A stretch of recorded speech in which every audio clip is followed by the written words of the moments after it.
justice and peace and equality. Game Changers Magazine, Game Changers Media Network, Voices of the Village podcast, and we're back with Mr. Ricardo Utai. Thank you for having me. James Earl Acey, Lodge number 600, the Worshipful Master. How you doing today, sir? I'm doing just fine. Good. It's great to have you on the show. It's great to have you on the show. And we're just going to jump right into it. We're just going to jump right into things.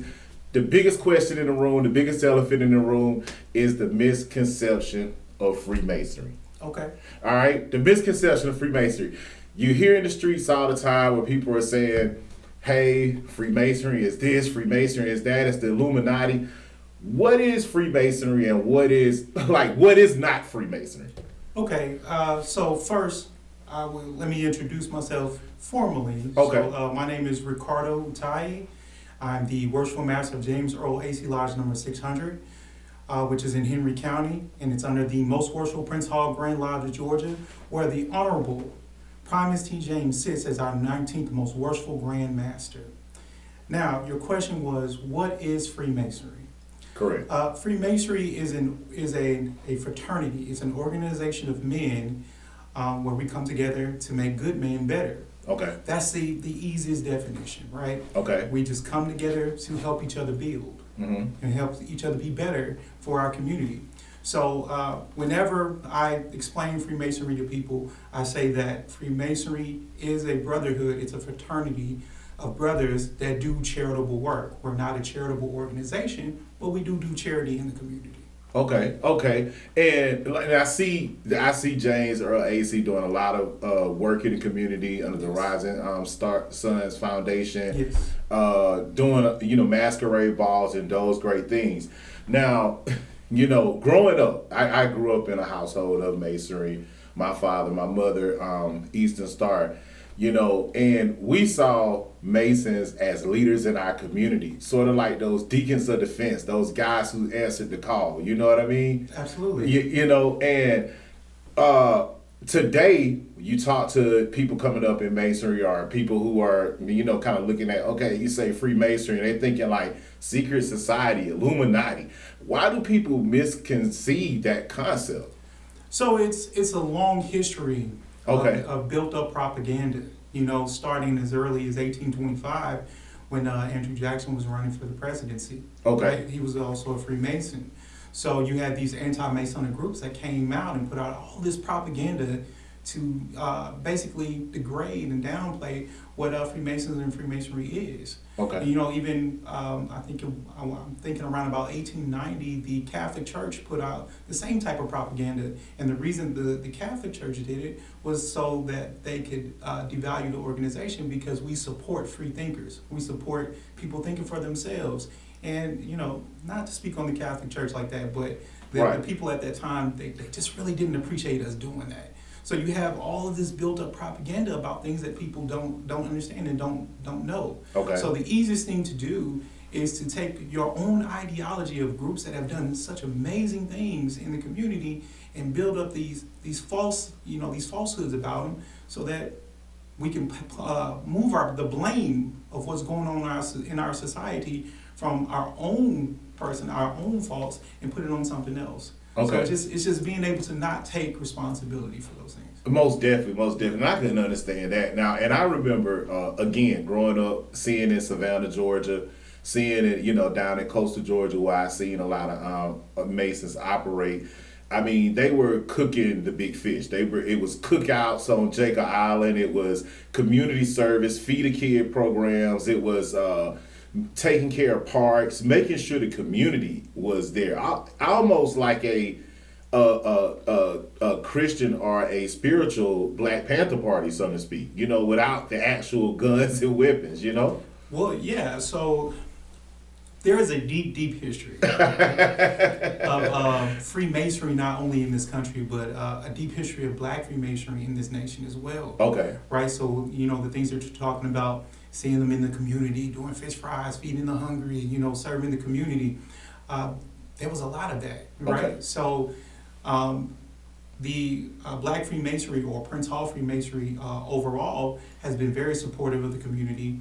It helped build a lot of strong young men over the history into very powerful men. You know, very notable men were also members of this organization. Okay. So, you know, even when you talk about the King family, who are from Georgia themselves, Stockbridge, Georgia to be exact, many members of the King family were also Prince Hall Masons. So, wow. You know, the Prince Hall Masons were largely a part of the civil rights movements in the 1950s and 60s. So they've always been around. We've always been doing things, and, you know, we've always supported the community. So, you know, it's kind of funny that we have such propaganda against organizations like ours when we've always supported our communities as much as you have seen yourself. Absolutely. And, you know, and I think the propaganda is lack of education. It is. It's lack of education. It's almost like, yo, what do they do? It's like, I guess people take it as so dark or so like, hey, what's the mystery behind Masonry and all of those things, to the point where they feel like they're left out, or they feel like, hey, is something going on, or what's going on with the third eye and all this kind of stuff. The dollar bill, all these misconceptions that people put around Masonry. Well, yeah, I would say even that's funny as well when you talk about, you know, the third eye and things like that. You know, all of that is more biblical than we realize. Okay. Right? So when we talk about the third eye, we're talking about knowledge. So even if you look into spirituality, the third eye represented the pineal gland, which is the eye of enlightenment. The pineal gland is actually right here in the middle of your forehead. Okay. And that's what it represented. It represented being able to understand and receive knowledge on a higher level. Okay. So that's when you get into spirituality, and, you know, chakras and things like that. That's when you start learning those things. But if you look at the history of Black people coming from 1619 all the way to 1865, what you learn is a lot of that knowledge was hidden from you.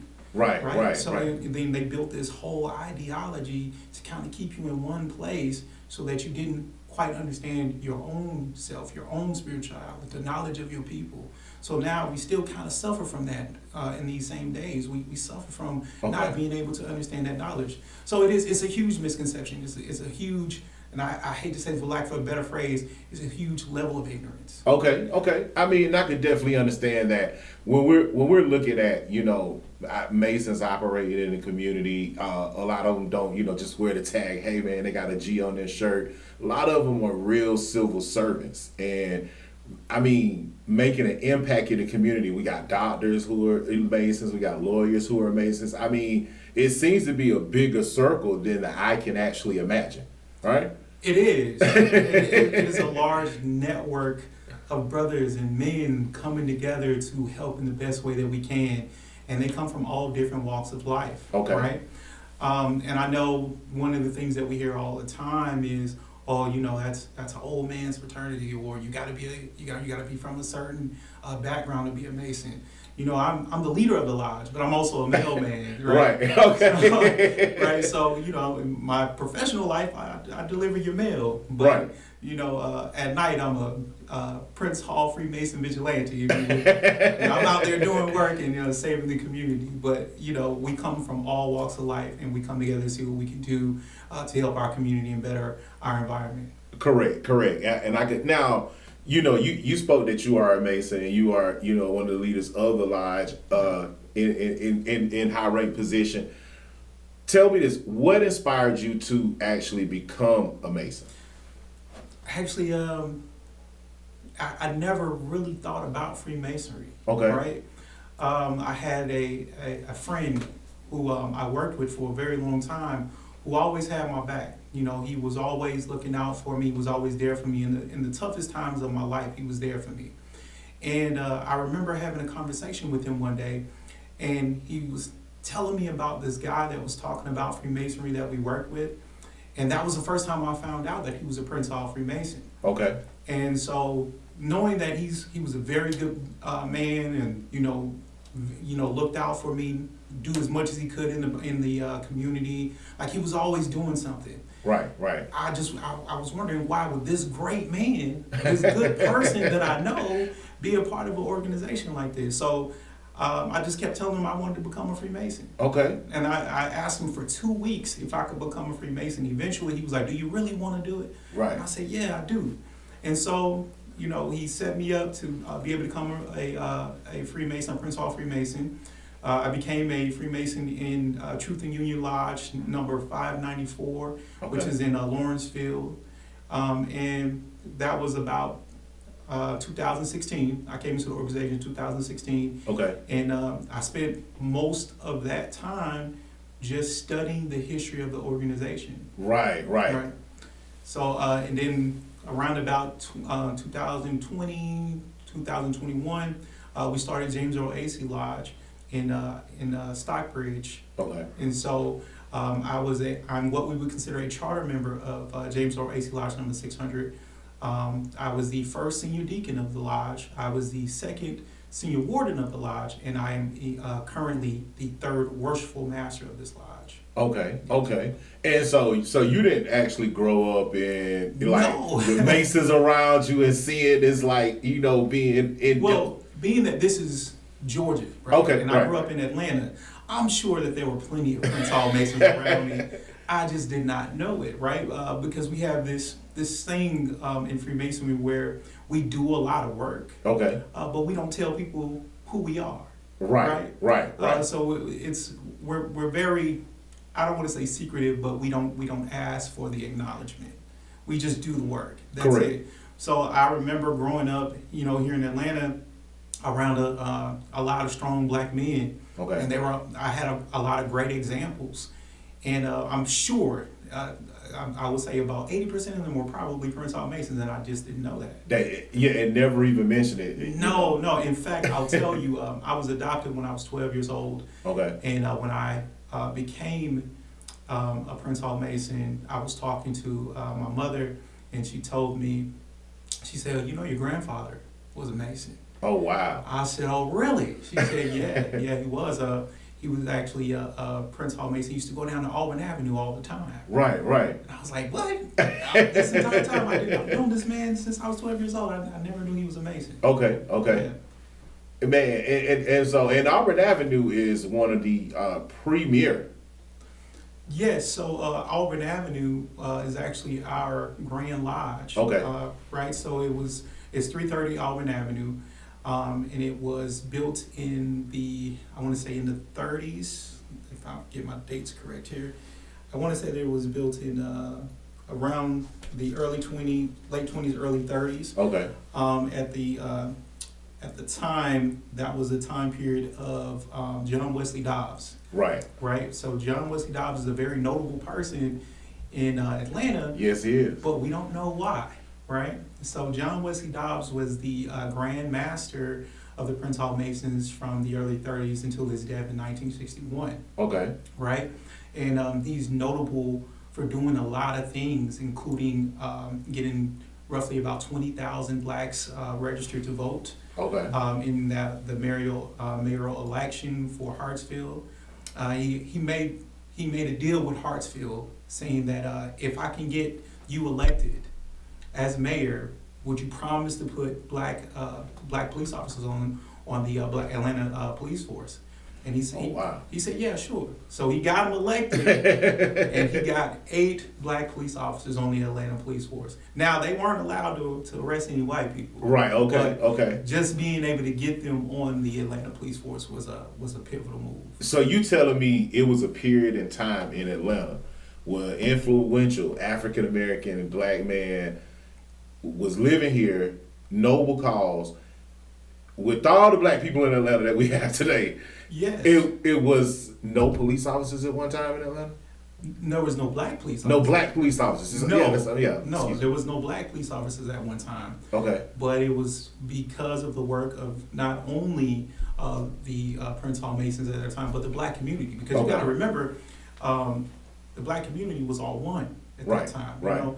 And so it was the work of the Prince Hall Masons and other fraternal organizations that existed at that time. Because mind you, the Prince Hall Masons weren't the only organization. Okay. It was a very prominent organization, but it wasn't the only organization at that time. Right. So with the Prince Hall Masons, all of the other black organizations that existed, and the black community that came together to do these things, to make sure that these things got done. Okay. So even when we talk about 330 Auburn Avenue, it wasn't just the Prince Hall Masons that got that building built. Right. Because that money came out of black folks' pockets. Yeah, Right? yeah.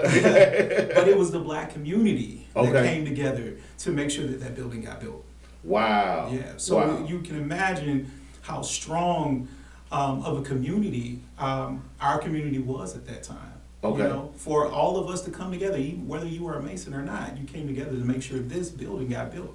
Wow. You know, so that building also housed the WRD radio, which I believe was the first black radio show in Georgia or in Atlanta. Okay. And it also it housed in the basement the Southern Christian League, SELC. Okay. Yeah, it housed it in, so it got its start in the basement of Auburn Avenue as well.